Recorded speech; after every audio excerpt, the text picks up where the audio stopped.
unasema sasa mimi ni mzee. Wako waliojitetea katika Biblia. Kina Yeremia anasema mimi ni mtoto. Mungu anasema kabla sijakuumba nilifanyaje? Nilikutapasa. Na aliweka vitu ndani. Kwa Mungu anapokuumba anajua kabisa kuna kitu amekiweka ndani yako. Sawa jamani? Nikamwona Musa anasema nina kigugumizi.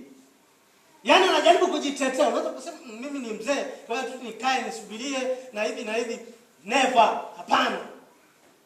Liko kusudi ambalo Mungu ameliweka kwako.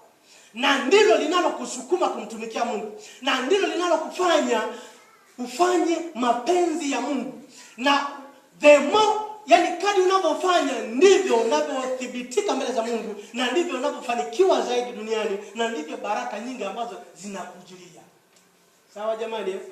Kwa mfano mimi Mungu ameweka kusudi langu ndani yangu. Kadri ninavyotumika ndivyo ninavyobarikiwa zaidi duniani. Sawa? Kadri ninavyokumbatia kila alichonipa Mungu ndivyo ninavyodumaa hasa na kupoteza kile Mungu alichoniahidia.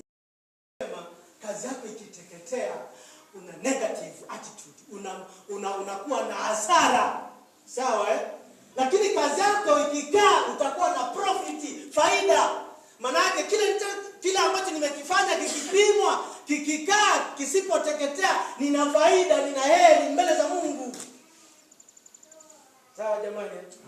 Kusudi ni ule wajibu ambao Mungu ametuumbia kufanya.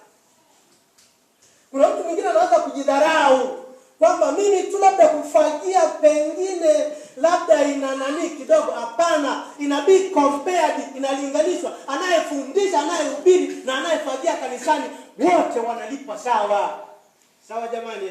Kwa usijidharau. Kuna watu wanasema wakiniona nafagia itakuwaje? Labda watanidharau. Hapana, utalipwa vile vile.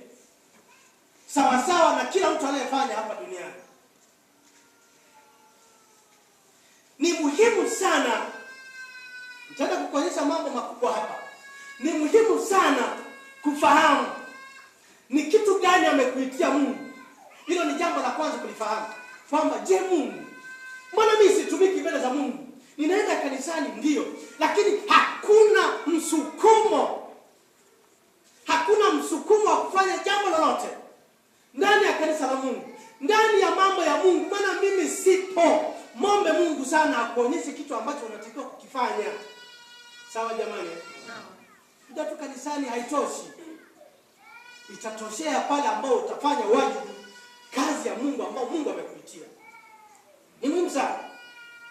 Na muombe Mungu akusaidie kufahamu kwamba je, Mungu umeniita kwa nini? Yamkini funga na kuomba, muombe Mungu. Sawa jamani? Habakuki anasema kila mtu asimame kwa zamu yake. Kila mtu asimame kwa zamu yake. Maandiko anasema hivi, Mungu alipopaa aliteka mateka, akawapa wanadamu vipawa